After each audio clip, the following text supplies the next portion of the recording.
evening, ladies and gentlemen. Welcome to the Bull Run. How's the sound? Can everybody hear me okay up here? Yes. Sounds good. Welcome to the Sawtell Room at the Bull Run. My name is Allison, and I'm the owner, along with my husband, George, who's here tonight, and who books all the concerts that we have. I know, he does a great job. If you look in the last page of the red menu book that's on your table, you can take this. It's the concert lineup for just the next 2 months. Some great shows coming up. Or you can go to bullrunrestaurant.com and check out all that we have. We are celebrating our 75th year of the Bull Run being in my family, so we're really excited to have made it through 75 years. Lots of ups and downs. We've been to a couple of rodeos at this point. So thank you all for coming out on a Monday night, on a Marathon Monday, for this program. This is part of our Bull Run Speaker Series, which is an ongoing series. Before COVID and the shutdown, we had Carl Bernstein. We had quite a few speakers lined up, and we now have Seth tonight, which we're very excited about. And coming up after Seth, we have Doris Kearns Goodwin, the historian, will be here at the end of November. And David Sibley, who wrote all the Sibley Bird Guides, will be coming up early in 2022. I want to thank Jeff, our sound and light tech. Thank you, Jeff, for all you do. I want to point out to you the emergency exits are on the sides here and in the back. The men's and the ladies' rooms are right downstairs at the bottom of this stairway. Seth Wickersham and Chad Finn are going to come on and speak, and afterwards we're going to do some audience Q&A. You will find 2 microphones on stands will be on either side of the room, and if you have a question, feel free to line up and ask either of them a question.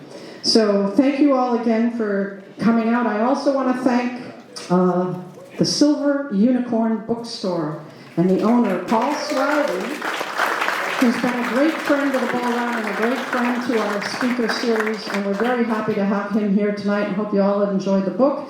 Please welcome to the stage Paul Swagden of Silver Unicorn.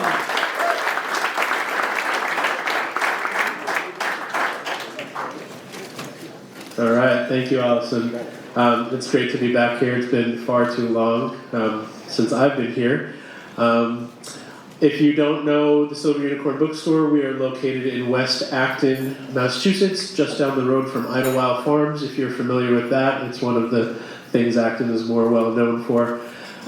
Located in the heart of West Acton, this is our 4th year in business, and you can find us at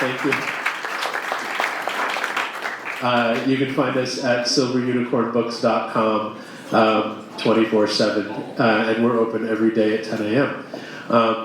Enough about us. We are here for Seth and Chad. We're going to have a great talk tonight. My sales rep for this book with W.W. Norton and Live Right Books is in the room tonight, and she told me about the book back in March, and I said, when do I get a copy of this? Because I was super excited for the book right when I heard it. The book's author is Seth Wickersham, who has been an investigative reporter with ESPN, the magazine, Outside the Lines, ESPN.com, since 2001, which was coincidentally the year that Tom Brady and Bill Belichick got to New England. So he has been covering the Patriots for this entire dynasty, and there are few people better equipped to chronicle it. Seth was a 2018 finalist for the National Magazine Award writing for reporting. A native of Anchorage, Alaska, he went to the prestigious University of Missouri journalism program and landed at ESPN and has been there ever since. So we're very thrilled to have him. He'll be joined tonight by Chad Finn, who many of you likely know from his Touching the Bases column, which he's been writing since the Red Sox won the World Series back in 2004, which was, I think, a moment of inspiration for everyone in this region. He has most recently in the New England Sports Survey, the 10th annual New England Sports Survey, been voted not only the favorite sports writer of everyone in the region, but also the most trusted sports personality in the region. And so I couldn't think of anyone else I'd rather have interview Chad about this book. Not only does interview Seth about this book, excuse me. Not only does Chad write a great deal on the Red Sox, but also on the Patriots every week at Boston Globe and Boston.com. You can see his unconventional preview of every Patriots game. It's must read in my book because Chad finds angles that you just don't see in the local blogosphere or on sports radio or anything. Chad always finds something unique to talk about, and I'm sure they will find something unique to talk about tonight. So without any further ado, please welcome Seth Wickersham and Chad Finn to the Bull Run stage.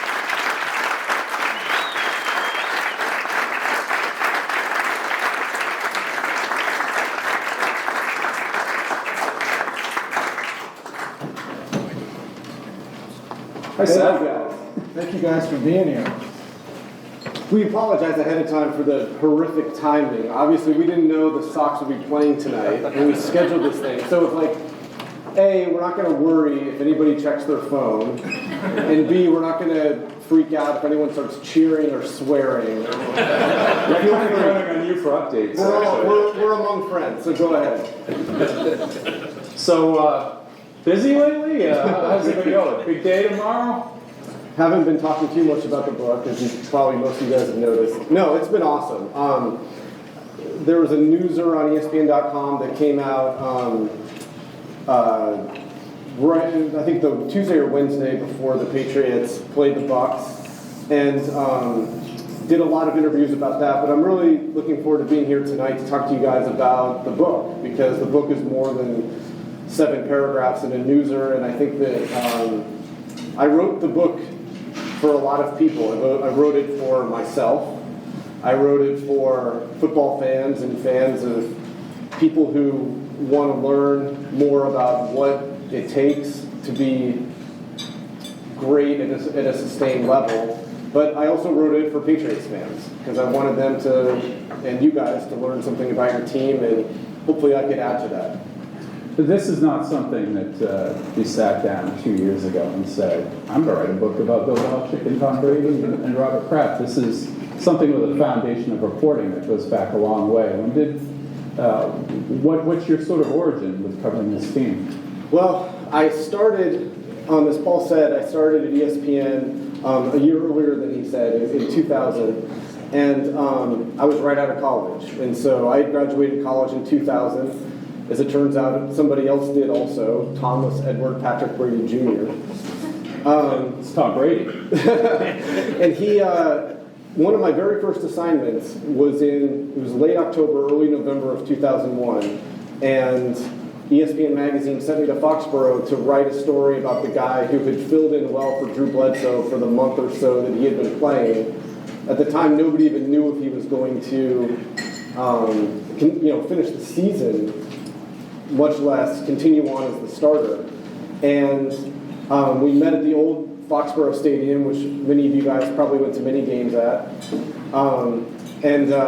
He had a gray sweatsuit on and a backpack, and his backpack was full of beer because he had lost a Michigan State bet, and he owed a bunch of his teammates beer. And so it was cool to sit down with him. We walked through like a team store. Nobody recognized him. Nobody said anything to him.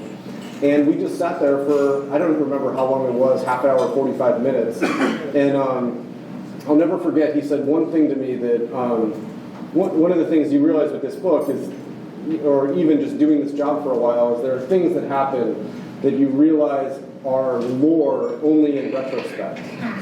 But at the time, I'll remember we were sitting across from a table, and he looked me right in the eye, and he said, "Football's always come really easy to me."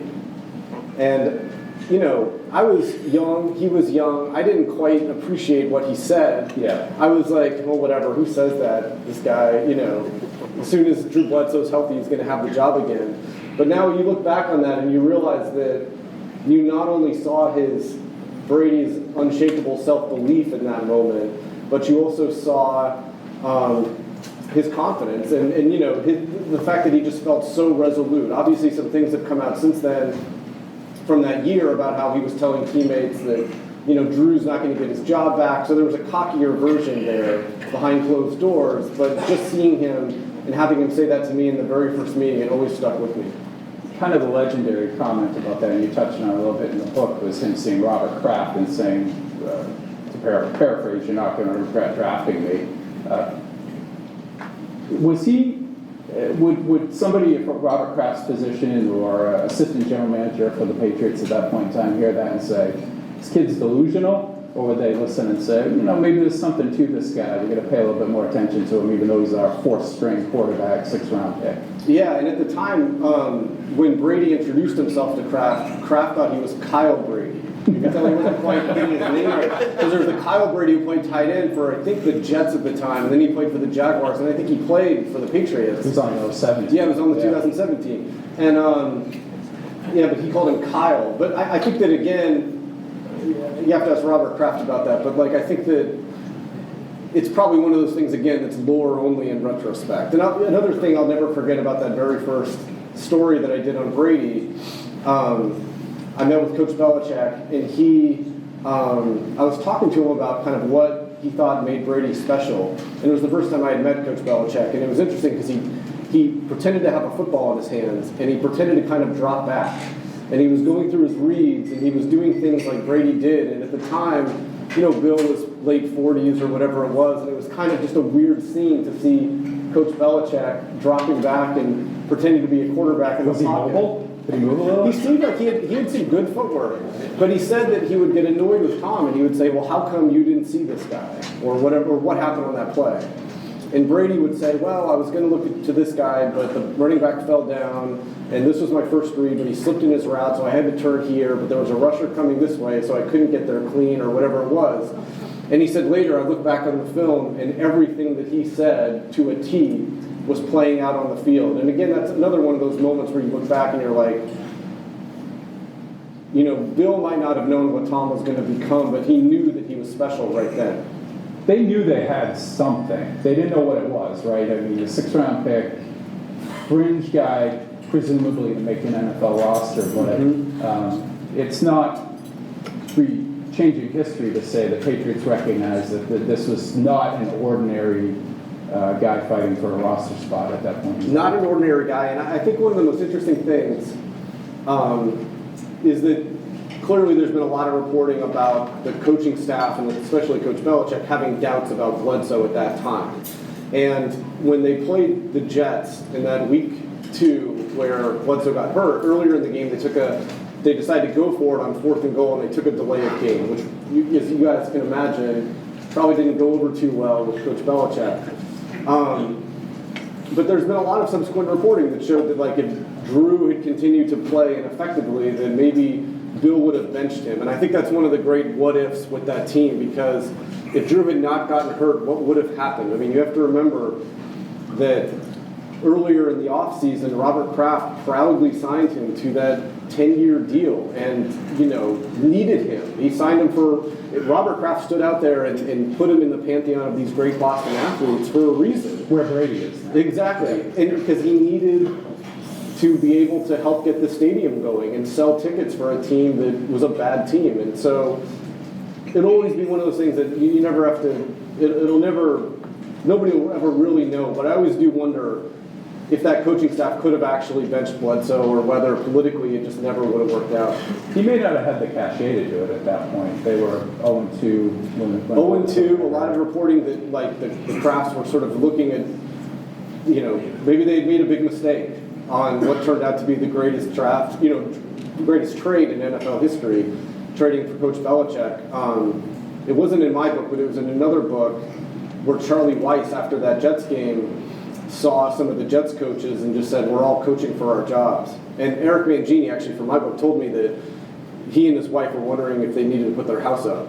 Wow. Well, what was Bill at that point, 5-13? He was like 5-13, and you have to remember that even though Brady had these leadership traits and had performed well to move to be second string by the beginning of the season. Over a very good backup. Yeah. But nobody saw this coming.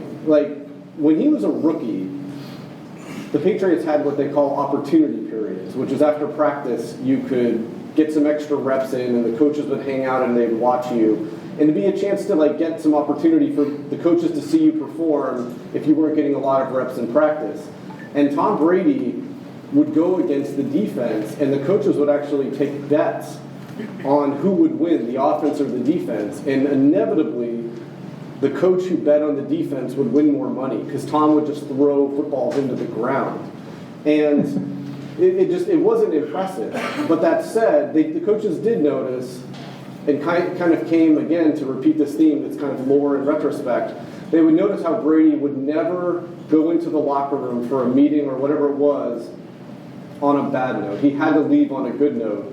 And so they kind of would notice how, like, no matter what, he needed one more play, one more throw, whatever it was, so that when he walked off the field, he'd either hit a touchdown or at least hit a completion. When do you think Bill knew he was the guy he was going to stay with? Because Belichick had, when he was with the Jets, he exposed Bledsoe, really exposed his weaknesses, which you get into the book in a little bit. But at what point, as Tom was playing and progressing in that 2001 season, did he say, I'm sticking with this guy no matter whether he's healthy or not? Well, this has been reported on before, but it's something I write about also, and that was the midseason game where they played the St. Louis Rams on Sunday Night Football at Foxborough. And Bledsoe was healthy for that game, the first game that he was healthy for, and Belichick split the reps in practice. And he felt like that Brady suffered because of that. He felt like that he was out of rhythm, and he had done a poor job of preparing his starter, and so that's why he named Brady the starter. And remember, Brady didn't play that great against the Rams that game. They didn't score a lot. One of the touchdowns, they lost. The final score was close, but one of the touchdowns in that game was an interception returned for a touchdown by the Patriots. And after that game, Belichick made, at the time, it may be ever, it was the biggest coaching call of his career, sticking with Brady. And he's later said publicly that the next game he thought was one of the big defining moments in Tom's career because he played the New Orleans Saints in the rain in Foxborough, and I think he threw 4 touchdowns. Yeah, and you get through that season. They 5-5 at that Rams game. They end up 11-5 in their last. Didn't lose again. Yeah, didn't lose again the rest of the year. Yeah, is this the point where Brady started to become a genuine star, or were there more growing pains after? Well, you guys remember. I mean, there were some growing pains, and Bledsoe actually. But the Patriots kept winning, and Bledsoe actually went to Coach Belichick before the playoffs, and he said, he didn't think Bledsoe was basically trying to intimate that he didn't think it was a wise idea for the Patriots to start a virtual rookie in the playoffs. And Belichick's response was, well, I'm really glad Brady's confident.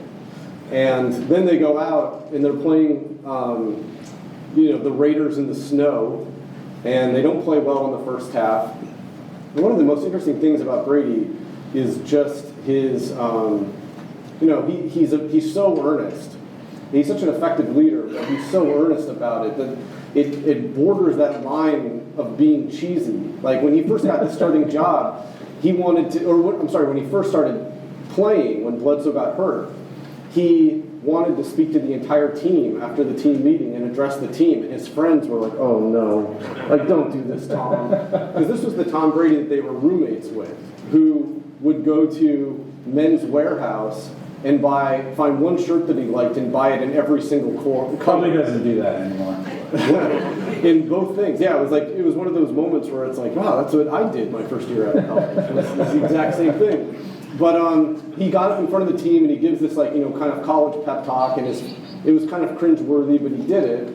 And then at halftime of that game against the Raiders, this is something he's talked about. He went to all the receivers and he said, if you play your best half of football, I'll play my best half. And again, that's not cheesy, that's great. It's so earnest. It's so earnest, but he pulled it off. And he went out and he played an unbelievable half, as we all know. And I write about, that game. Mike Pereira was the head of officiating for the NFL at the time. And he was in St. Louis for a playoff game. And he was drinking cheap hotel wine. He was drinking red wine in his hotel room. And he was watching the Patriots game, and he saw Woodson collide with Brady. Ball hits the ground. Raiders recover, and he just thought to himself, oh, thank God. we got through this game with no major officiating problems. And he starts drinking faster, and then he notices his cell phone starts buzzing, and he's just like, oh no. And he starts drinking even faster, because even people in the league office had no idea of this rule, and they didn't even know what it meant. And so he knew that the next morning he'd have to go by, he'd have to be on all the airwaves, not only educating the public about what had just happened, but also educating people in the league offices. Where does, get out your crystal ball, if the tuck rule isn't called correctly, stupid rule called correctly, how does Tom Brady's career path go from there? Man, You're supposed to know this. I know. I'm just supposed to pose the questions, not always answer them. But, think about that. If he had had the turnover that cost him a playoff game, he probably goes into the offseason. The Patriots are a nice story, nice rebound. The St. Louis Rams are probably a dynasty. And, maybe Belichick doubted Bledsoe enough that he would have at least tried to move him, or maybe would have gone into the camp of the quarterback competition. But it's one of those things I thought about, because Brady is hit by Woodson, and he knew that he fumbled, and he's going off the field, and his jersey is off his shoulder pad. Yeah, he's so pissed at himself. Yeah. And you just think about if that was the lingering image of Tom Brady from the 2001 season instead of this one. Yeah, I still feel like he would have maybe not become what he is now. Cultural icon, one of the greatest athletes of all time, 6 Super Bowls, going to play till he's 70, all of that. But I feel like he would have gotten pretty close. And it's one of those things. It's like, never mention luck around Tom Brady, even if you're justified in mentioning it. Do not do it, because he's someone who has almost built his entire, the framework of his adult life, minimizing luck to the point where it's almost hard for him to acknowledge it. Like, we were once in his living room, and I asked him a question. I read a story about Barack Obama, and he was talking to Michael Lewis, and he said, it's somewhat random who ends up in, being president. There's a lot of things that are beyond your control that have to go right over the course of your life for you to eventually be here. I was like, oh, that's a good question. I'm going to ask Tom about that. So I'm in his living room, and I ask him about it, and I say, do you ever think about all of the little things that happen in your life, that all the little kind of random occurrences, that if they had gone a different way, maybe you're not here. And I'll never forget, he kind of looked back, he tilted his head back and laughed that laugh of his when he's trying to buy himself a little bit of time. And he was like, well, and I could tell that he thought I was basically asking me, do you ever think about how lucky you are?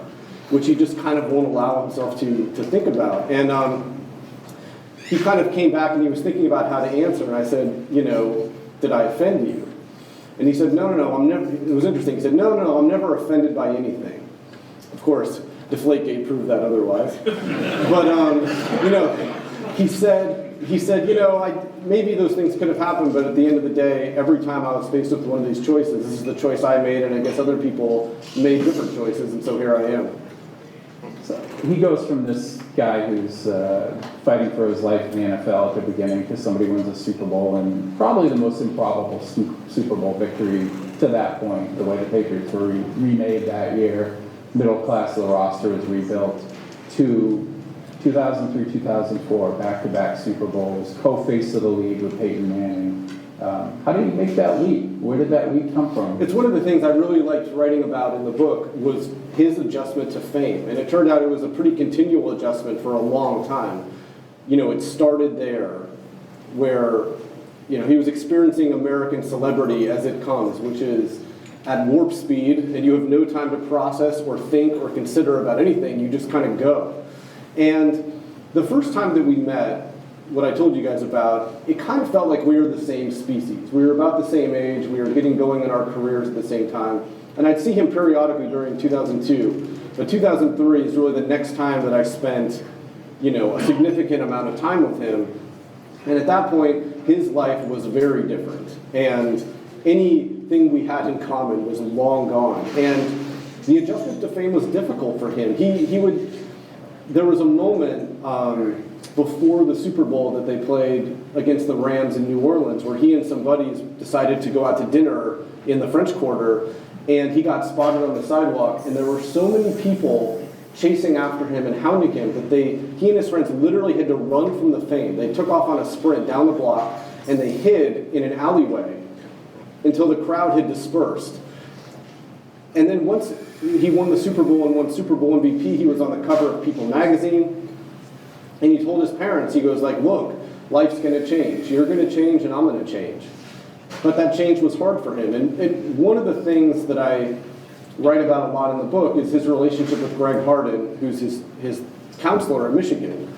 And Greg Harden is an interesting character in Brady's life because whenever Brady whines to him about something, he responds by laughing at him. And, it's not giving Brady a hug. It's not tough love. Instead, he kind of laughs at him.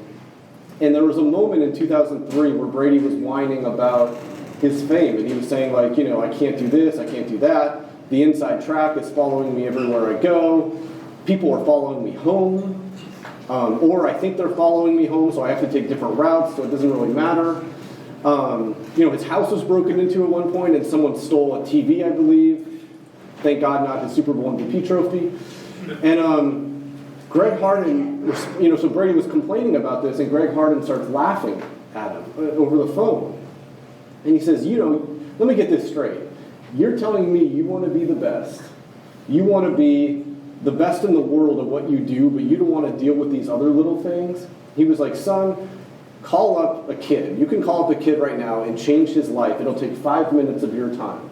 And you're the hot cookie right now, and you should do stuff like this because you're not going to be the hot cookie forever. Now, as it turns out, he's the hottest cookie that ever existed. There are no other hot cookies. He's still doing that. Here we are all these years later. But I thought that was one of the most interesting moments in terms of him. And, for a while he was like inside track famous, right? He could go to New York. He would often go to New York during off days because the Patriots won a lot, so they had a lot of victory Mondays. And he would go to New York where he could go out. It was pre-camera phones. Nobody knew who he was there. And he could kind of relax. Obviously, late 2006, early 2007, when he starts dating his current wife, all of that changed again. And he went from being, a local draw, the biggest celebrity in this area, to someone, whose celebrity spanned the globe. And was it was up there, yeah. You mentioned Greg Harden. Reading one of their first interactions, maybe the first one you mentioned in the book, where Brady was thinking of transferring. He was way down on the depth chart at Michigan, and maybe going home, going to Cal. And Harden kind of gives him some tough love. It jumped out to me there are a lot of different points in this where it could have gone in a different direction for Tom. Absolutely, and that's maybe what I was getting at when I asked him that question that didn't offend him, but so this is a pivotal moment in his career where he's at Michigan and he's stuck on the depth chart. His dad says to him, I don't think you're ever going to play here, and he says, Dad, you might be right, and he knew that he could go to Cal and be closer to home and start sooner. And so he told Lloyd Carr that he was going to leave. And that night, he meets with Greg Harden. And once again, Greg Harden starts responding to Brady complaining by laughing at him. And he says, you want to leave, go ahead. You haven't done shit here anyway, and no one's going to care if you leave. And again, that's another one of those moments that ended up, it revealed something essential about Brady, and that's, this competitive spirit that he has, because it reignited that rather than, the opposite. And, if he had transferred to Cal, maybe he would have had a couple of good years, but I don't think he ever would have been who he was because all of his experiences at Michigan prepared him for life, not only for life in the NFL, but life under Bill Belichick.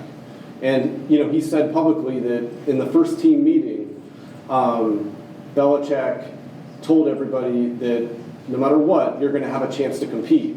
And Brady felt good about that because he was like, I've been competing my entire life. Yeah. We know what Belichick and Brady's relationship has been over the last couple of years, and Tom eventually moving on to Tampa Bay. But what was it like at the beginning? Were they simpatico for a while, for a long time? Did they view football the same way? I think that, they'd have to speak to that, but I think that at the beginning, during the first run of the dynasty, is maybe like because they were so invested in one another. They had kind of helped each other in a way that I don't think either could prepare for, but both were mature enough to know. They met twice a week. Belichick would go down all of the defensive backs that they were about to face, and they were trying to figure out pass routes to use against them. And even though Brady would get upset about, Belichick's personnel moves, or he knew that Belichick could be an asshole. Obviously, Lawyer Malloy is the big shining example of that. But close to Tom. Yeah, but he knew that they made beautiful music together. And remember, I think this is really important. Remember when Spygate broke in 2007, Brady was so resolutely in Belichick's corner. He would, there was no daylight between the two of them. And as soon as their integrity was called into question, even if Brady thought Belichick could be a dick sometimes, they were so aligned because their integrity was questioned and they were out to right every wrong and, destroy the league. Yeah, I think it's probably a little bit of a surprise to fans that Brady didn't have as much of a say, especially later on, as he wanted. Because I remember the NFL Network's documentary, I think it was on Belichick in 2009, where they're sitting in his office, they're marveling over Ed Reed and how smart he is. And if you watch that, you think, oh, okay, Tom's an assistant coach here. He's got not equal say, but maybe 48% of the say. And that really wasn't the case. Well, it's interesting. During the 2007 season, for instance, Brady would run these meetings the nights before games. They would be 20-minute meetings where he would go through everything. And Josh McDaniels, who was running the offense at the time, would sit in with the receivers and the rest of the offense. It was Brady who was the one running the meetings. But as he got older, I think that he wanted to be a little bit more than just a quarterback. He wanted to have some sort of input into personnel, I think especially in the ways that, on offense where it would affect him. He wanted more input into game planning, and obviously he could audible at the line of scrimmage and do whatever. But in August of 2019, remember, Bill and Brady are coming off their 6th Super Bowl together. Brady wants a contract that guarantees him until he's age 45, kind of feeling like he earned the benefit of the doubt. The Patriots as an organization, it wasn't just Bill, it was Robert Kraft too, kind of see him more year to year. They just want to be more cautious about it. Robert Kraft told other owners, we want Brady, but maybe not until he's age 45. Yeah. And they have a contract breakdown. And Tom Curran reports that Brady considers walking out in protest because he was so mad about it. And Curran noticed it at practice later that month, right after Brady had signed this contract, and which was really a 1-year deal with a raise and the ability to be a free agent at the end of the season, that a receiver had lined up wrong during practice, and Brady didn't fix it. Ooh. He stared at the coaches, and he was kind of like, you guys want to run this thing? You fix it. Yeah. And, as Brady later told Joe Montana at the Super Bowl when the Niners played the Chiefs, they were on the field for the NFL 100, he said, they ask my advice, I give it, and then they ignore it. It looks regrettable right now, the way Tom's playing, not to keep him around, but it would have been unprecedented to pay a quarterback, keep a quarterback, and give him those assurances to age 45. Nobody's ever done it. Should they have looked at him and recognized what he has within him and how exceptional he's been in so many other areas and said, he might actually be able to do this? Yeah, that's going to be the question that looms over them forever. I think that at the end of the day, the two people who should have known better than to ever underestimate Tom Brady were Bill Belichick and Robert Kraft, and they underestimated him. But I also think that after that contract broke down, things have been rocky, not all the time, but a lot of the time since 2017. They had just beaten the Falcons in the Super Bowl. And Brady wanted to do things other than just be a Patriots quarterback. He started marketing his TB12 method business way more than he ever did in the past. He came out with a book that coincided with the beginning of the season. He did the Tom versus Time documentary that the Patriots only had nominal awareness of. And he still wanted that contract that would take him until he was age 45. He felt like they had just won their 5th Super Bowl together. They had set a record, and, maybe there would be a show of faith there. In the middle of it all, you had Jimmy Garoppolo. Bill was deeply invested in Jimmy and had turned down trade offers in the offseason for him. Alex Guerrero was becoming a divisive figure in the locker room, and you look at Alex Guerrero now, remember Belichick curtailed his access during that 2017 season. He not only has an office in the Tampa Bay Buccaneers facility, he got a Super Bowl ring. So things are just definitely different for Tom in Tampa Bay. He's the quarterback. He's a de facto offensive coordinator. He's a pseudo-executive. And the methods that he wants to bring to a team and spread throughout an organization are welcomed, whereas Bill Belichick would make it resoundingly clear that Alex Guerrero had no official role with the team and was not an employee of the Patriots. Is that we've talked a lot about Tom, with Bill, is that a character flaw or something like that he's so focused on this guy is not as valuable as his contract, let's move on from him, this guy is making too much money, he's 31 years old, let's move on from him, and maybe not recognizing that there are going to be exceptions, very rare ones, and that maybe Tom was one of those guys? I don't know. I'll be curious to see one day what he says about it when he's not coaching. But you think he'll write a book? I don't know. He did one with Halberstam in 2006 already, so I don't know. But obviously he has he's had a Hall of Fame career since that Hall of Fame career, since then. But, he was schooled, and his dad was a hard coach. And he spent a lot of time at the Naval Academy where there's no excuses. And he learned from Paul Brown philosophically how to structure a team. One of the most influential books of his career is this book I once wrote a long story about called Finding the Winning Edge by Bill Walsh. And it's this 700-page unreadable book. Everyone wants it. They only sold 300 copies, but if you go on Amazon, it's so expensive to buy. It's hundreds of dollars because Bill Walsh was the reigning genius of the NFL, and he put his entire mind into that book. It goes from everything about how to cut a player to how to fire a coach to how to run, mini camp practices. There's literally pages of his practice schedules. And that was one of Bill's most influential books. And one of the reasons was because nobody, he saw how Bill did it. And Bill Walsh was obviously another ruthless coach. But I will say this.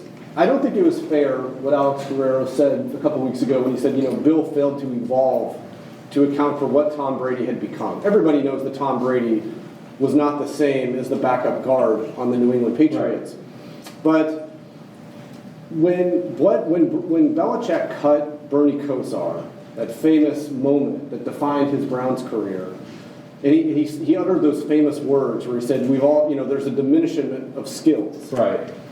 And the Brown fan base reacted as it did.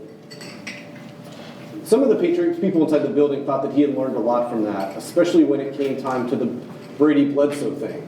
And if you go back and you watch, when he goes with Brady for the year and not Bledsoe, he goes out of his way to compliment Bledsoe and to make clear that this is about the team. He didn't make it a reflection of really his true thoughts, which were that Bledsoe had been hit a lot.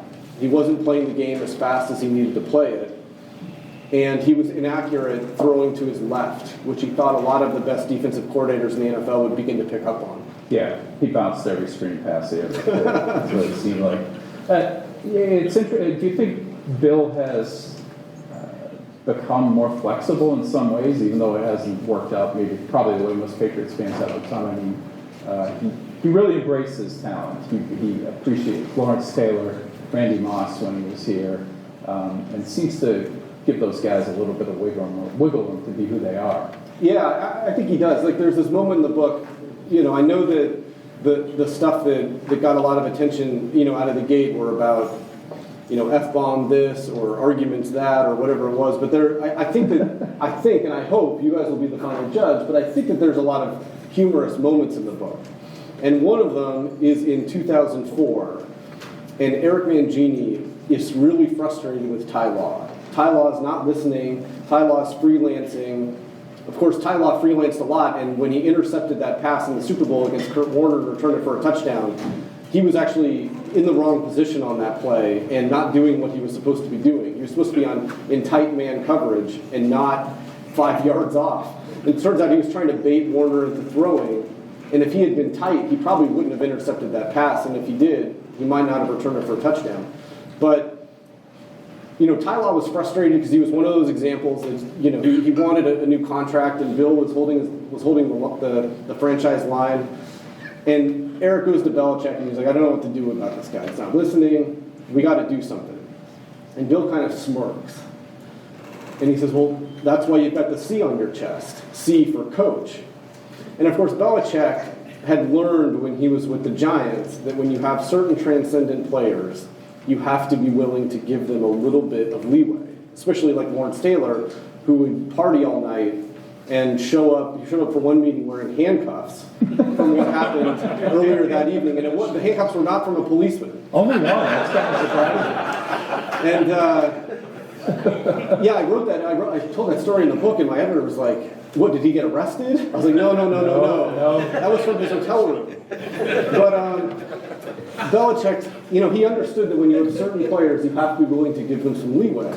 And he said, and I'm sorry if there's any children in here, but he said, listen, Eric, Ty Law is going to be here after you're the fuck gone and after I'm the fuck gone. So figure it the fuck out. And then a year later, they cut Ty Law, and Mangini walked into Belichick's office and he goes, I'm still here. That's tremendous. You mentioned Bill Walsh. One of the things that made me really laugh in the book was still tangentially related to the Patriots, but it was Peyton Manning berating Bill Walsh. And I was a high school prospect because he didn't pay enough attention to them at a passing camp. Tom Brady and Peyton Manning were at the same high school football camp. Can you imagine? They both went to go to Stanford's camp. Obviously, for Brady, it's a drive. Peyton Manning flew across the country because Bill Walsh was the coach of Stanford at the time, or he was just out of retirement and was coaching Stanford before he left. But so Peyton came all this way to learn from Bill Walsh, and he thought that, this is just classic Peyton, he thought that Walsh wasn't devoting enough time to everybody and was just kind of showing his face and then leaving, and so he complained about it in front of everybody, and to Bill Walsh's face, that he thought he wasn't devoting enough attention to everyone. It's amazing to think those two guys were at the same camp, though. So Peyton hasn't changed a whole heck of a lot. The guy we see on Monday nights now. Those are great telecasts, and it's interesting because it's like you get to see his neuroticism at work. I mean, a lot of what I write about in the book is like, in my opinion, the book is about what makes greatness over the sustained period of time. And when you examine that, you see that there are some costs to greatness, or some of the things that make people great are the things that often might be flaws or perceived flaws. And with Peyton, you see on those Monday Night Football telecasts, how neurotic he is, and that's what made him great. And that's what, Belichick would use that against him. It was like one of the themes that I have with Bill is how he's able to get inside the heads of his opposing coach and opposing quarterback and get them to kind of break to the point where they revert to their most essential selves. And I'll give you, there's a gazillion examples of this, but one of them with Peyton Manning, for instance, when they were really having success against Peyton, they would give him the run up the middle, not the outside run, but the run up the middle, because they knew that someone as gifted as him and as smart as him would just get bored calling runs up the middle. And eventually, he would get sick of it, and they would be able to stay one step ahead of him and trap him when they needed to. The one example of that I think fans recognized for the first time was this 2014 Super Bowl against the Seahawks, where everybody's waiting for Bill to take a timeout, and he's sitting there staring at daggers through Pete Carroll, waiting to see. And almost playing this game of chicken. And he had done that, I think one of the most pivotal moments, and I really tried to go deep on this, in the run were the Baltimore and the Raven formations that they deployed against the Ravens in the 2015 playoffs. So let's talk about that, because Harbaugh. yeah, so that's midway through the third quarter. They're down by 14 points. The Ravens had sent New England home, twice, I think, in the playoffs? Once in 2009, the other time 2012 or 13. And they, of all teams, they were just not scared of the Patriots and scared of playing in Gillette. Patriots are down 14 in the third quarter. It looks like they're going to lose. And if they lose, what happens to the team? Garoppolo had just finished his rookie year. Brady's going on a 10-year run where, in the eyes of the coaching staff, he wasn't finishing well. And, those moments, the misfire to Wes Welker in the Super Bowl, or some of the playoff games, that's what they were judging and grading him. Starts. Yeah. And so instead he goes to Josh McDaniels and he said, well, this is it. Let's go with Baltimore. And Baltimore was originally called Fight Song. And it was run by Lane Kiffin at USC, and he called it Fight Song because he said, when we run it, we're going to score. He never called it, though, at USC. And when he was at Alabama, he ends up running it there. Belichick sees it on TV and tells Josh McDaniels in the middle of the season, we need to come up with our version of this.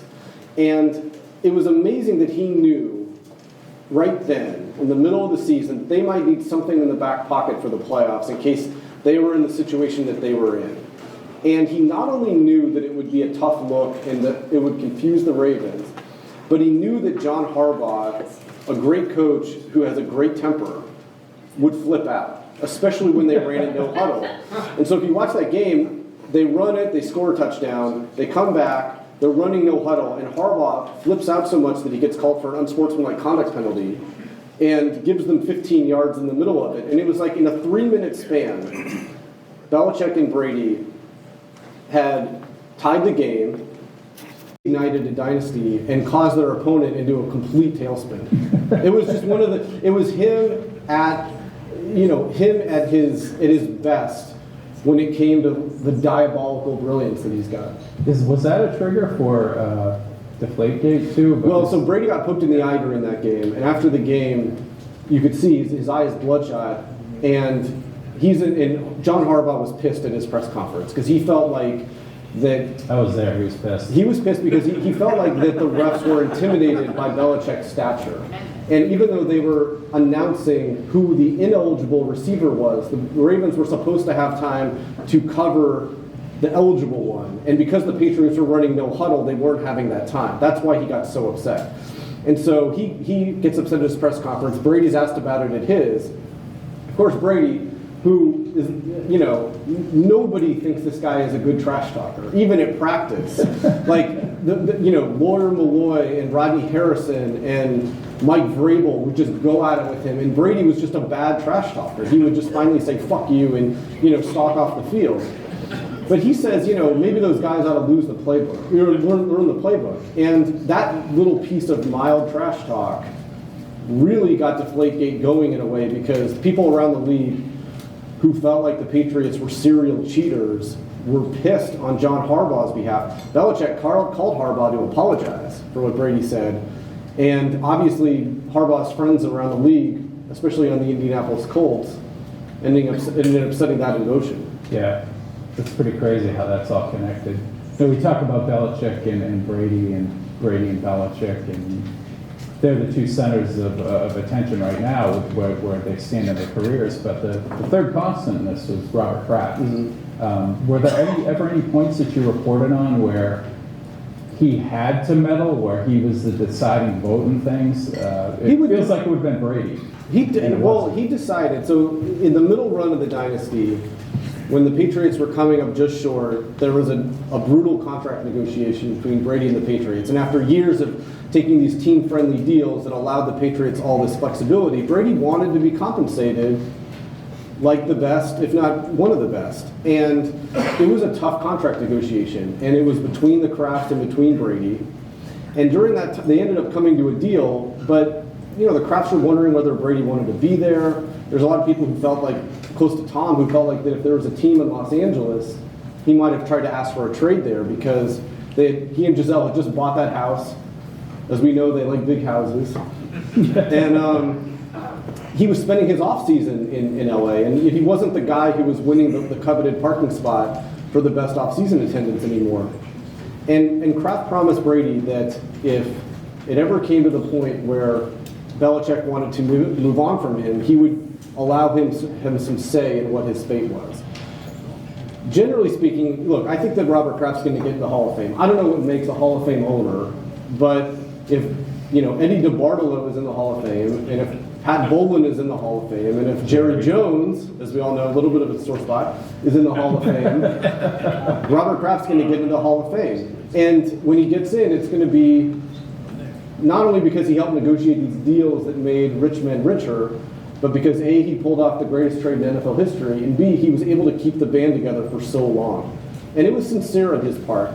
He did care about this, and he wanted it to stay together. And so a lot of the time, he would almost make Belichick out. Belichick, in a lot of ways, sometimes was even made out to be a worse guy than he was because Robert Kraft was so willing to hear out Brady and to listen to him venting and to let him in on company secrets, whatever it was, that, even though Bill was just kind of doing what he thought was right in the kind of emotionless way that he would do it, sometimes people thought, well, Bill's getting cast as even more of the bad guy.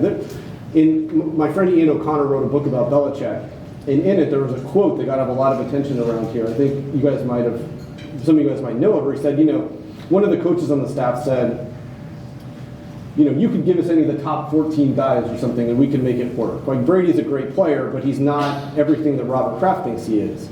And some of the coaches would think that about Tom, but often when they did and they criticized him in coaching meetings, it was Belichick who would remind them of how great Brady was. And so a lot of people just felt like this was a lot more nuanced than people thought. But that said, Robert Kraft did have to come in, and he clearly had loyalties to Brady during the Garoppolo thing, and he was the one who wanted Antonio Brown gone.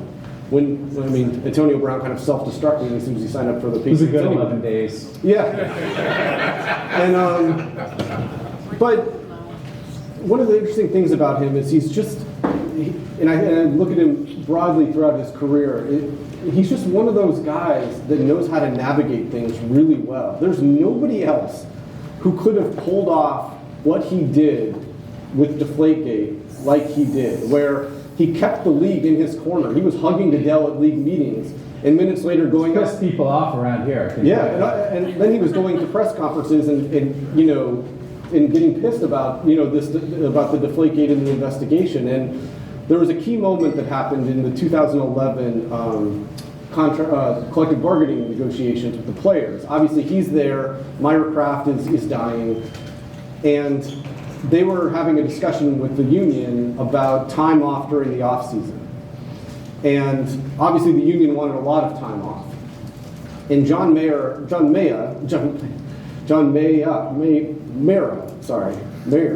coach of the owner of the Giants, he says, we can't let this happen. All the coaches and GMs are going to be pissed off. We can't let him have all this time off. And Kraft looks at him and he says, we are not going to kill this deal because some coaches or GMs might be upset about this. And it was one of the key moments in that negotiation because it showed the players that he was sincerely trying to get a deal done, and he took their side on a key issue. Yeah. I always found it interesting that he talked about Brady as the fourth son. I think fifth. Yeah. Drew Bledsoe was the original fifth son. Yeah.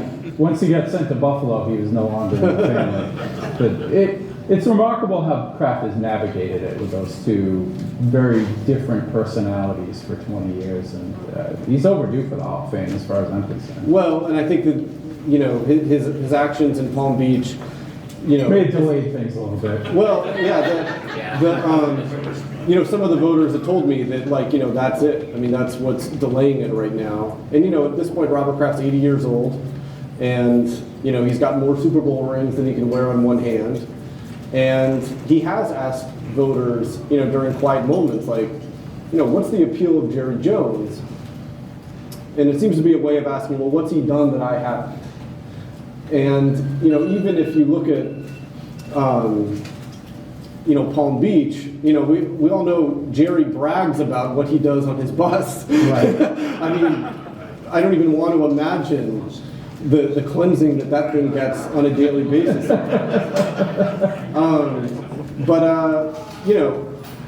It's one of those things that like I said, I'm not sure what makes a Hall of Fame owner, but if they're in there, he should be in there, and hopefully for his sake it happens soon. Yeah.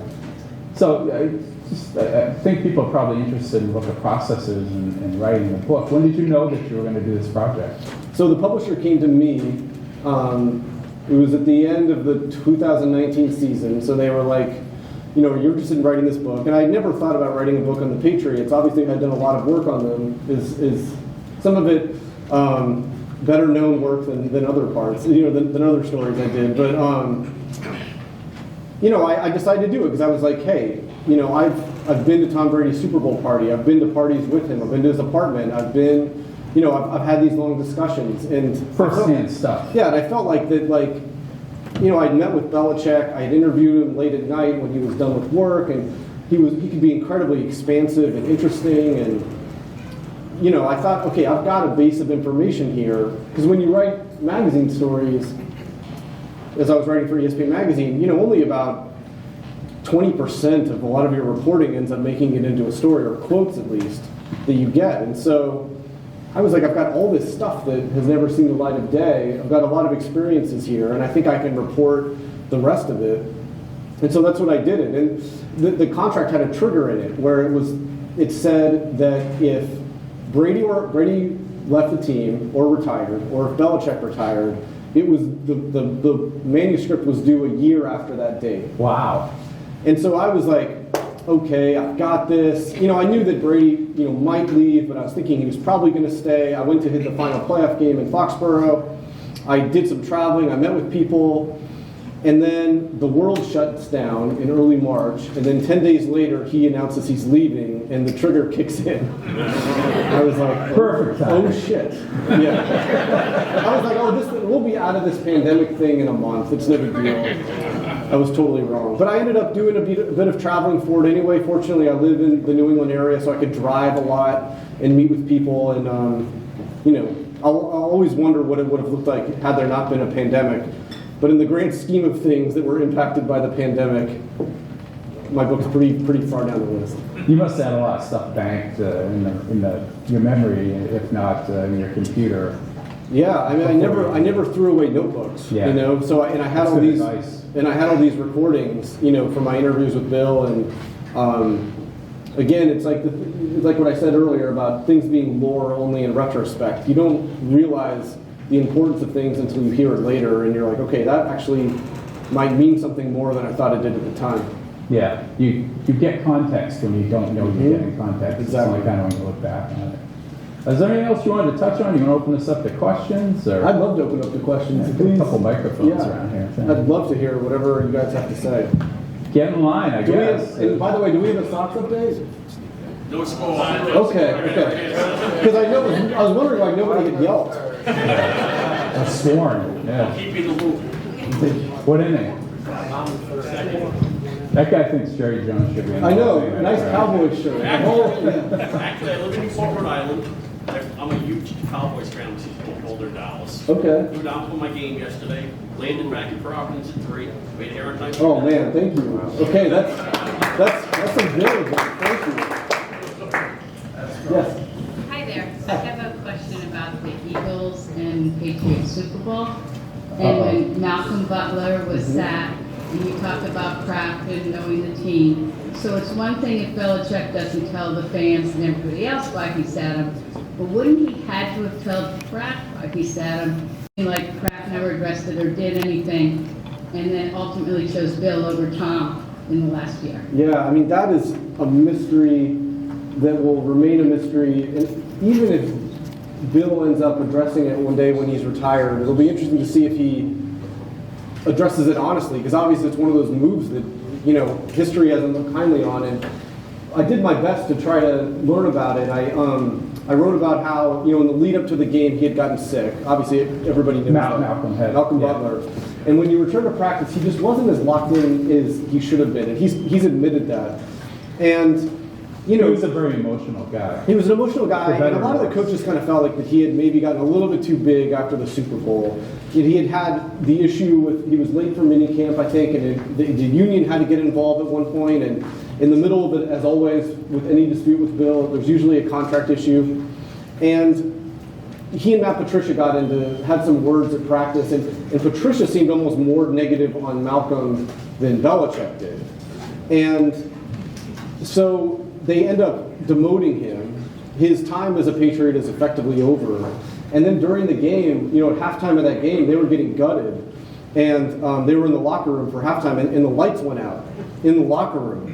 And the coaches were using their phones, to try to light things. And Ernie Adams was in Belichick's face about why they were sticking with this defense, why they were in light personnel. And I think that if you go back and you watch one of the versions of the Super Bowl where they allow the mic'd up footage, I think Belichick on the sidelines talking about that, like, we've got to get out of light personnel, because LeGarrette Blount, former Patriot, was just gashing through them.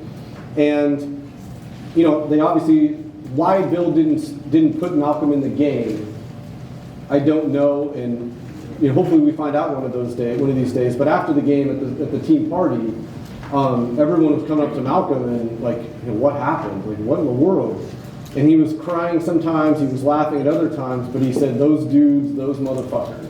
And he was not referring to his teammates. Hey, so first of all, thank you for coming here and doing this. Quick question. You seem to glaze quickly over the Ravens game and how it triggered Deflategate. Can you just go into a little more detail about how you see the connection there and what was going on in other league circles? And a little more detail into maybe the pressure that was put on Goodell to go after the Patriots a little more after maybe going easy on them during Spygate. Yeah, so John Harbaugh had a lot of friends around the league, including friends who were on the Colts. And the Colts had felt like that New England was playing with what they called a small ball, i.e. a deflated ball. And when the Patriots had played the Colts earlier that season, Brady threw an interception, and the safety for the Colts, I think it was Adams, kept the ball, and he gave it to the equipment managers, and they weighed the ball, and it was like 11 PSI. These are things that all of us never knew before 2015. But so the Colts suspected that they were tampering with the footballs, and obviously the rest, is pretty well known in the fact that, they wrote the league telling them to keep an eye on this. Brady throws another interception in the AFC Championship game, a game that's not even close, but it turned out to be one of the, the most consequential interceptions of Brady's career in the sense. Red Sox. What? Okay. All right. 3-1 Jack. Who was it? He's suddenly good again, huh? No, but and so anyway, we all we know what happened during the game, and afterwards, Bob Kravitz, one of my friends, breaks the story that the Patriots are getting investigated for deflated footballs, and the next morning, Roger Goodell was on the phone with a very influential owner who was like, "You got to outsource this. You cannot do another league investigation," because Spygate had been a league investigation, and most of the owners and the GMs around the league felt that it was a haphazard and misguided and incomplete investigation. Remember, Roger Goodell was trying to educate himself on 7 years of illegal filming in a matter of days. He punishes Belichick. Owners are still mad because they're like, "Well, we don't have any evidence. What did you dig up?" So he sends some league executives to Foxborough the next week, and they get all of these tapes and these notes that Ernie Adams had, and they're going through them. They call Goodell, who's in New York, and they tell him what's on them. Goodell orders them destroyed, so they shred the papers, and Jeff Pash, who is an enemy up here in New England, takes the tapes and he stomps them into pieces on the floor of this Gillette Stadium boardroom, and he leaves the tapes on the floor for the Patriots general counsel to clean up. So everybody around the league was like, what was on those tapes? That is suspicious. But it also didn't even help the Patriots that he did that, Right. because maybe nothing was on the tapes, but because they destroyed them, it made the Patriots look bad and the league look complicit, and it raised paranoia around the league. And so when Deflategate happened, I did a story with my colleague Don Van Natta, and I called an owner to try to get to the bottom of like why they hired Ted Wells and why they were going after the Patriots and one of the game's greatest ambassadors so hard for this, even if they were doing it. So what? And I called an owner, and he goes, no, this is a makeup call. Wow. But it really is a so what. I mean, you had all kinds of... Yeah, and I'm not, to this day, I'm not, like, the Wells report was obviously deeply flawed, but the Patriots' response to it, I think, was really flawed too. I mean, the Wells report in context was a disaster. People kind of tried to argue, to talk Kraft out of publishing it, but he did, and then he waved the white flag anyway. And, remember the Patriots quietly parted ways with the two equipment guys who were in charge of the footballs, and after that, Belichick reorganized the equipment staff to make sure that they were compliant and to make sure that nothing like this ever happened again. Hey. Good to see you guys. My question was related to if there was like one moment where it looked like the storybook ending wasn't going to occur, whether it be letting go of Deion Branch or not re-signing Wes Welker in 2012 or drafting Jimmy Garoppolo. Like, what was the moment where it all looked like it wouldn't end perfectly like everybody wanted it to? It was, again, just after that Falcons Super Bowl win, things just weren't the same. Just things were different in the building. And I think that's when maybe some of the pre-existing divides got widened a little bit. You remember Brady, skipped the entire voluntary offseason program. And, when asked if he felt appreciated, said, I plead the fifth, which is such a great line. It's so much better than all this bullshit that Aaron Rodgers had in the offseason, all this beautiful mystery it's like, come on. If you're going to be vague, if you're going to be passive aggressive about it, like, do it like that and have like a good I plead the fifth type of line. There was no game show job. There was no game show. Exactly. But that's where things just got tougher. And, it's public by now that Brady kind of wanted to be released, but he didn't want to ask for a trade because he had built up such goodwill with the fans that maybe they would have turned on him. Yeah. And so he kind of wanted to be released, and Kraft initially said, no, we're not releasing you. We freaking traded Garoppolo for you. Like, no. And then he came back and he's like, well, if you want this, we'll release you. But at that point, Brady was like, well, I'm going to figure it out on my end. But again, the through line there, from the end of the Falcons Super Bowl to August of 2019, when Brady has said publicly, I knew that was probably going to be my last year in New England, was the contract. And it wasn't money, it was playing until he was 45. And that's what he's wanted to do. It's been a goal, it's a business plan, and I think he felt like that. Remember, he made very few requirements during his free agency, but one of them was that. He wanted a 2-year deal. Seth, do you have a sense of talking to coaches, former players, sources in the building of who they think is more responsible for the success of the team, Bill or Brady? Like, I know that they both need each other, but is there a 51-49% contingent toward Brady or Bill? Yeah, I've never asked that question because I always felt like that if I had an audience with a Patriots executive or coach or whatever that felt like talk showy, and it never made me wonder, because I guess I always saw it as clearly Bill won the lottery, but he also developed the hell out of Brady, and he knew what to do when he got that quarterback. Yeah. And so I always saw it as kind of both. But I will say that some of the coaches definitely felt that, again, they felt like they could win with a lot of different players. And I think that a lot of that was guys who aren't there anymore, who might be struggling to win on their own.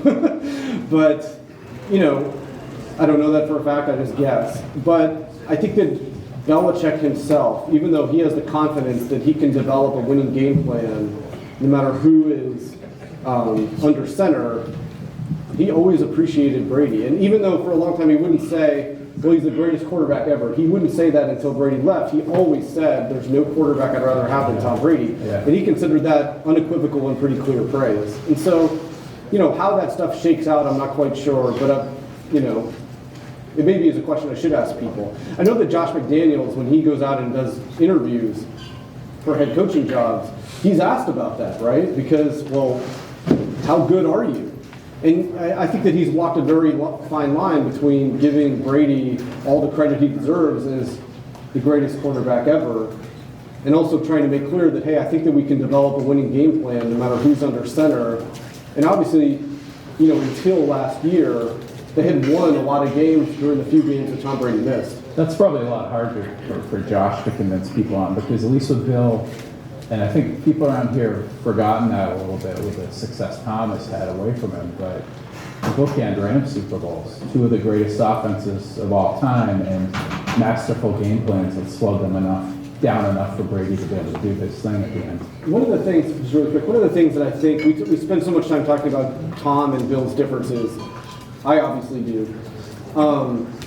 But I think they have a couple really essential things in common, and I think they're rare things in common. And one of them is that no two members of a team in NFL history have ever been such optimists like them. And they come at it from different angles. Like Brady, you have his relentless positive thinking to the point where it kind of freaks you out.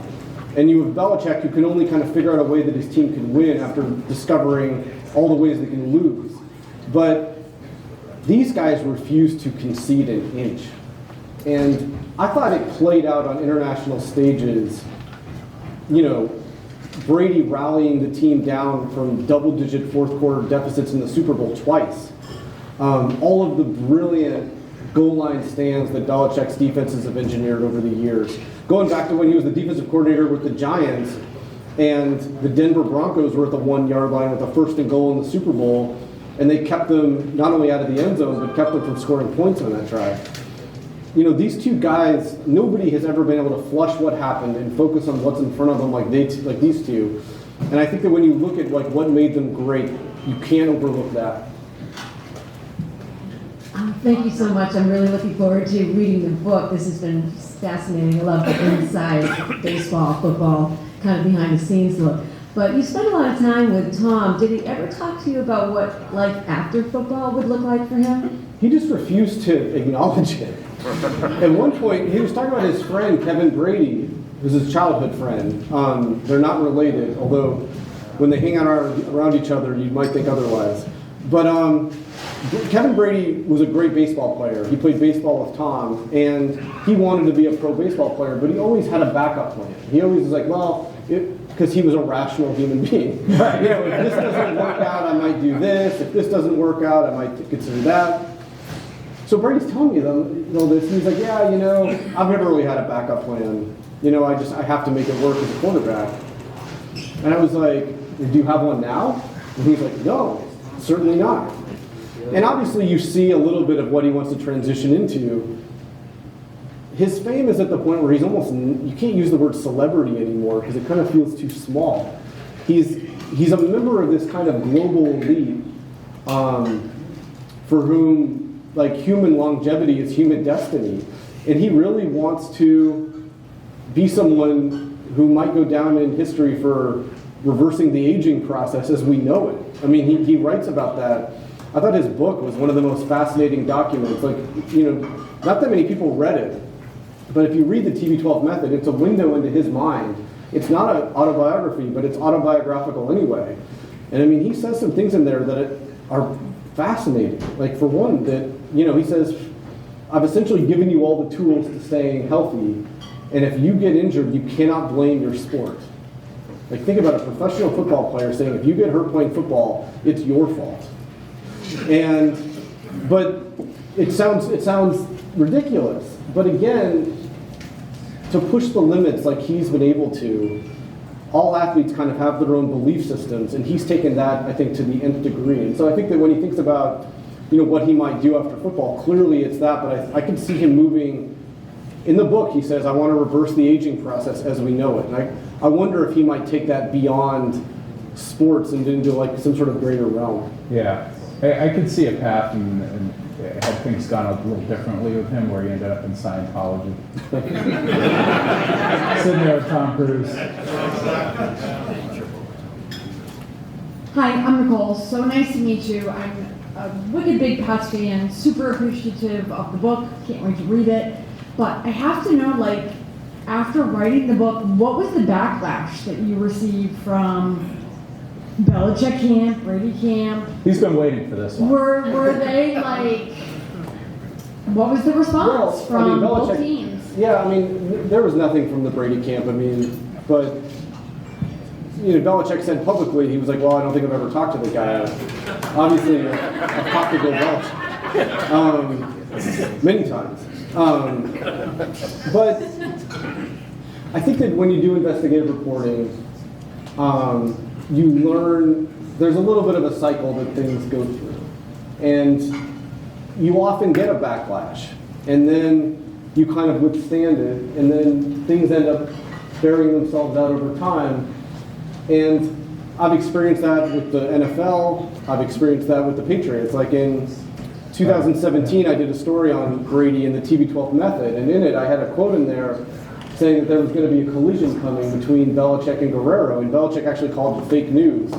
And, a month later, the Globe breaks the story that Guerrero had been banned. And then a couple months later, I did a story that defined me in a way that I was kind of not prepared for, but I did a story about the problems in the building.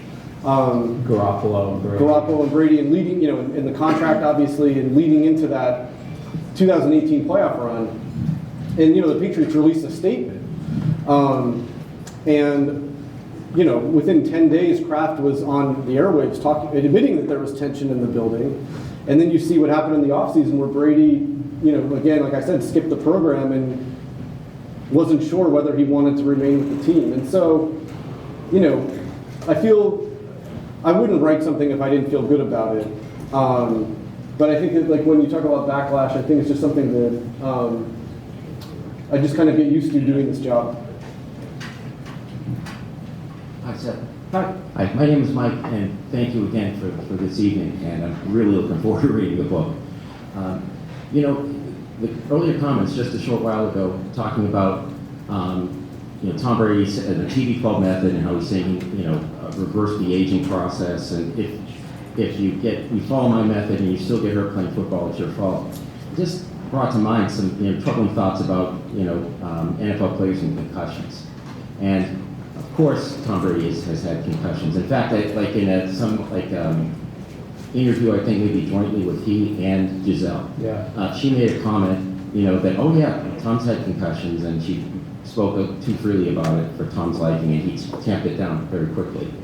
I was just wondering if the issue of concussions has been kind of bubbled up to the surface of your research and comments and talk with various members of the organization, players, and with Tom Brady specifically. Yeah, well, and it's not just concussions. Remember, it's the repeated blows to the head. Even if they're not concussions. And when I did that 2017 story on Brady and the TB12 method, one of the games that I was at when I was reporting it was they played the Falcons on Sunday Night Football. It was a really foggy night, and it was billed as like the big Super Bowl rematch, and the Patriots just killed them. But Brady threw an interception. I think it was in the end zone, in which he got drilled right in the head. And I think that there was I think that he might have gotten a roughing the passer penalty for it. And of course, being Brady, you cannot give him a second chance. He ends up, leading him to a touchdown. But I definitely wrote about that. I think that the crux of the story, to a certain extent, was that he was playing a dangerous game within a dangerous game, and that knowing what we know now about hip injuries and the fact that we see this horrific state that so many of these retired football players are in, he was trying to play longer and had made a business plan out of playing longer. I talked to him about head injury specifically for that story, and he did what he always does. He kind of brushed it aside. But I think that the concern from his wife is pretty well documented. And as a matter of fact, after the Super Bowl, when the Bucs won, when they beat the Chiefs, she runs onto the field with their kids and she gives them a hug, and the first thing she says to him is, you don't have anything more to prove, right? And he changes the subject. Because it's just something he doesn't want to address. I read Bruce Springsteen's autobiography a couple years ago when it came out, and I thought that it was a terrific book because he was very honest about how difficult it is for him to live in his own skin when he's not performing. People talk about Bruce Springsteen and they're like, oh, he showed up at the Stone Pony in Asbury Park the other night and just played and jammed with the band. So cool of him. And then you read the book and you realize that's what got him out of bed that day.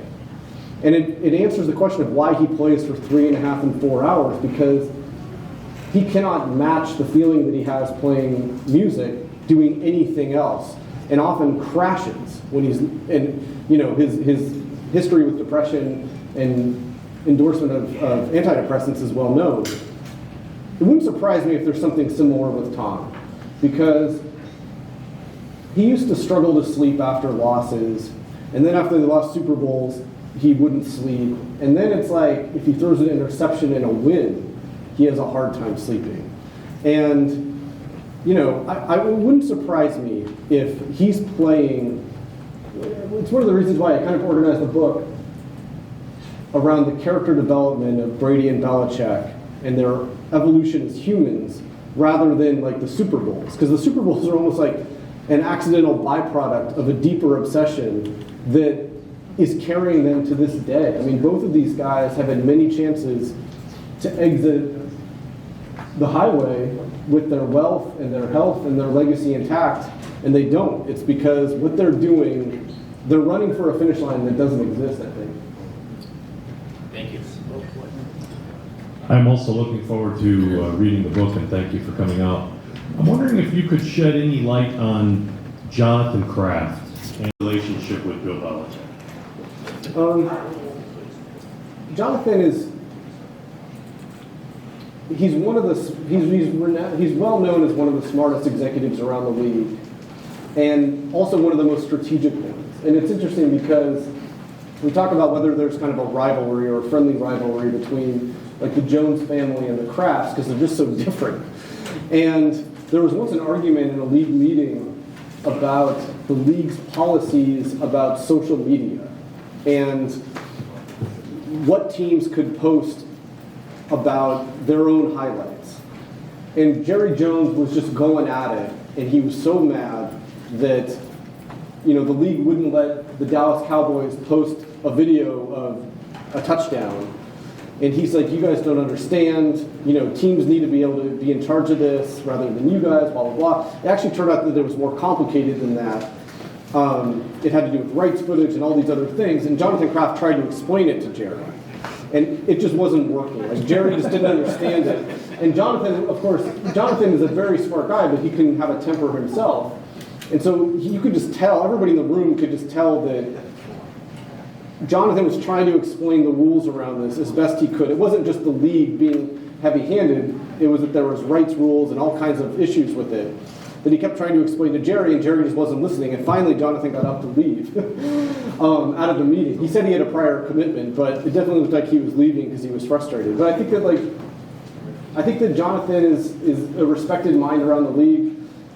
How closely he works with Belichick, I don't quite know. It's one of those things where Bill makes football decisions, and I think that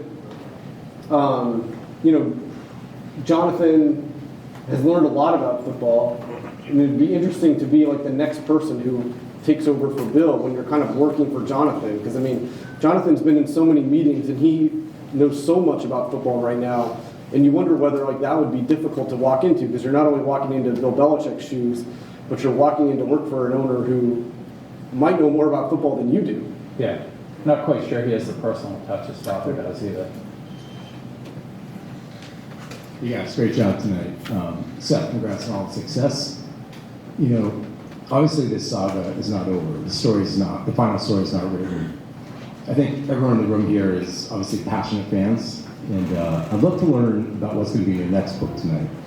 My next book? Your next book. Man. And so the question, I actually have a Are you my agent? So I have a three-part question. So 2 weeks ago, we learned that after the game, Belichick ducked into the locker room, right, for 20 minutes, and we came out, and those guys, they gave their typical responses back to the media about what was said. 3 parts to this question. 1, do you actually know what was said? 2, just walk us through, once you learn that, in your position, your job, how would you tactically actually get to actually understand what was really said, based on what they said? And 3, literally tonight, as we stand here today, what do you believe the relationship really is? My next book, I have no idea, but thank you for asking. I don't know what was said in that meeting. And I think that, and I've always said this, I think that, you can talk to people around Tom and try to learn something. It'll eventually people who are kind of in his inner circle, we all know who they are, might mention what was said or thematically try to get at it.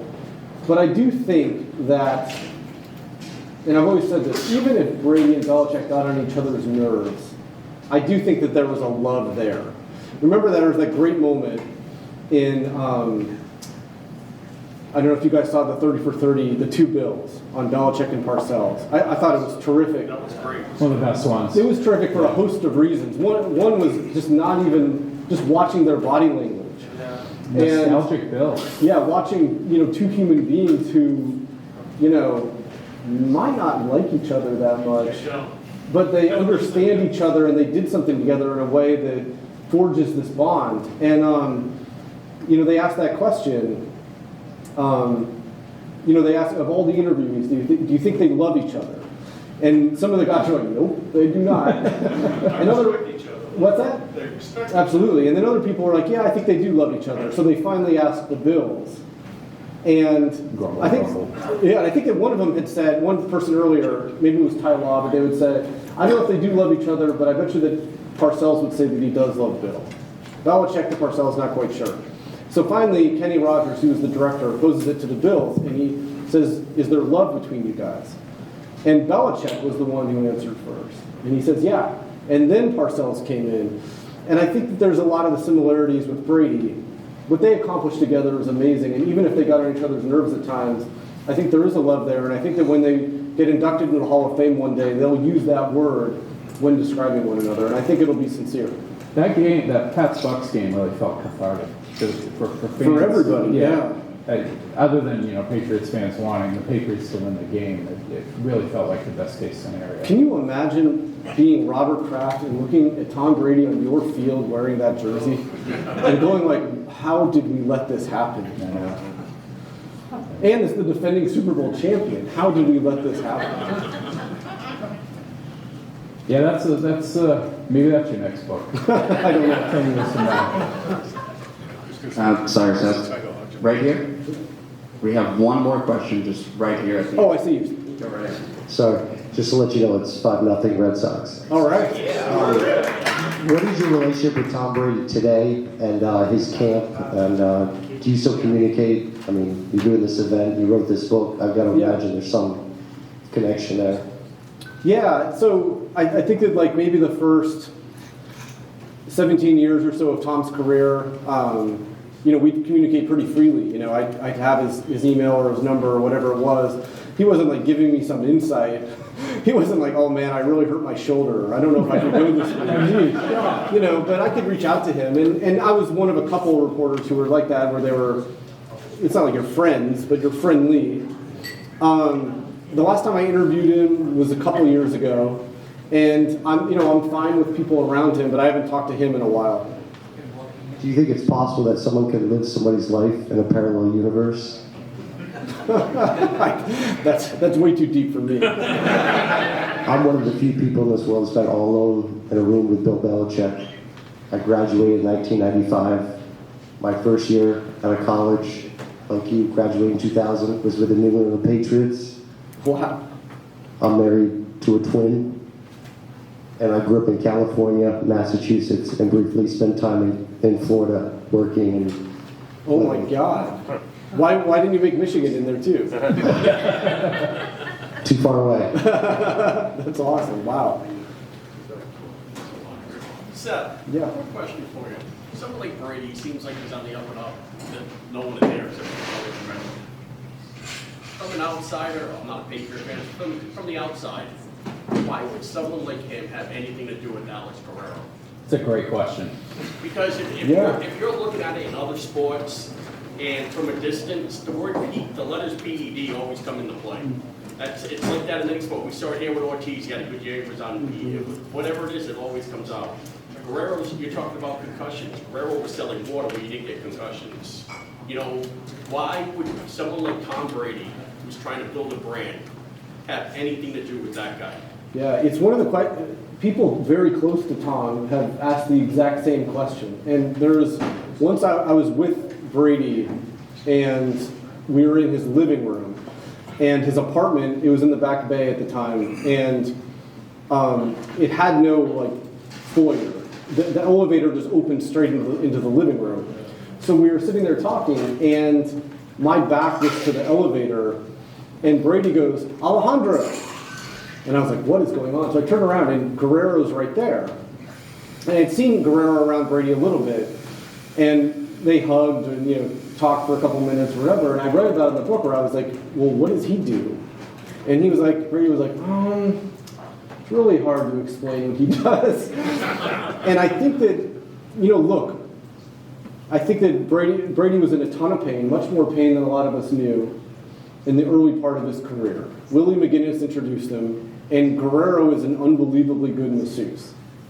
And he helped Brady work through that pain. Then you have 2008. Brady gets hurt, what was it, in the first quarter? It was the first quarter of the first game. And, for the first time in his life, he doesn't have football. And he's out on the West Coast. Brady and Belichick had both decided that he should stay out west because he didn't want the cameras panning to him every time Matt Castle threw an incomplete pass, right? So he's out there alone, kind of disconnected from the team, and Guerrero's there with him. And I read about this in the book. I don't know if you guys remember, but in 2005, I think, Brady did an interview with 60 Minutes. And I don't think this made the piece. I read the transcript, and I put it in the book, but at one point, Steve Kroft from 60 Minutes asked Brady, what do you fear most? And Brady, without even thinking, says the end of my playing career. And at the time, he was 27 years old. So 2008 happens. The end of his playing career is obviously very much on his mind, that this could be it. And he had that infection, too. He had the infection. And then a couple years later, he starts talking in earnest about playing until he's 40. And then he's moving the goalpost to 45. And so I think that Alex Guerrero, like I said, all athletes, they need something to kind of hold on to because these games are so random and so unpredictable. And they need to harness all of the things that they can control. And even though Brady said that it's hard to explain what Guerrero does, in a lot of ways it's easy. He never tells Brady no. He never tells Brady, no, that's unrealistic. You can't do that. That sounds like Greg Anderson. But sounds like Tony Robbins, who yeah, and I think that it kind of philosophically matched Brady's already. Remember Brady, whenever he's doubted or feels doubt, he shoots for something bigger. When he's in high school, his counselor asked him, "Where are you going to apply to college?" He's like, "I don't need to apply. I'm going to play college football." When he's at Michigan, he's with his parents at a diner that has all the famous athletes from Michigan on the wall. And he's like, one day my picture is going to be on there. When he's in the pros, he's like, I'm going to beat out Drew Bledsoe. You watch. Once he beats out Drew Bledsoe, he's just like, well, we're going to go undefeated this year. He's just somebody who, again, like I said, he kind of refuses to concede to anybody else's idea of the inevitable. And Alex Guerrero is one of the few people in this world who just goes with him on it and just sees it as his job to support Tom unconditionally. You've called WEI before and said Brady's on PEDs, haven't you? No. Well, no, it's just, we all look at sports, we all understand Father Time's actually never lost. And early on his number was in Greg Anderson's phone with Bellico years ago. Yeah. it looked like Brady was plateauing around when they drafted Jimmy Garoppolo, and then you see like another uptick in his career where he reached another One thing with, I mean, if you're looking at it from the outside looking in, you see a plane going up, he plateaus. Hair's gotten way better. There's, yeah. Oh, he has had more surgery than any of us in here, that's it. Yeah, two things with that. Number one is that they changed the offense so that he was just getting rid of the ball. So like he just wasn't getting hit that as much, as he did at certain points. And the second thing was he works a lot with Tom House, who's the throwing coach out in California. And now a lot of quarterbacks work with him. I don't know if you guys have seen, a lot of the quarterbacks that work with him do these hip drills where it looks like they're like salsa dancing. Yeah. And so Brady, you're combining an offense where he gets rid of the ball fast, and then he actually had increased the torque that he moved his hips have become so flexible that he can move his back about like 20% more than he was before. And because of that, he quickened his release. And so he actually got to the point where he could not only running an offense where you get rid of the ball fast, but he could actually hold the ball longer than he used to be able to just because his release had gotten that much quicker. It's interesting to look back and see him in like 01, 02. He changed his throwing motion completely. If you look at his throwing motion, it's completely different now than it was then. Thank you. Thank you. All right. Well, thank you guys for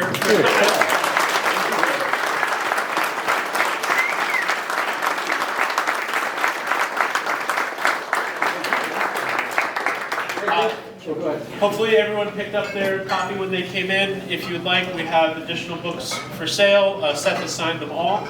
And again, thank you so much. This was wonderful. Thank you guys so much.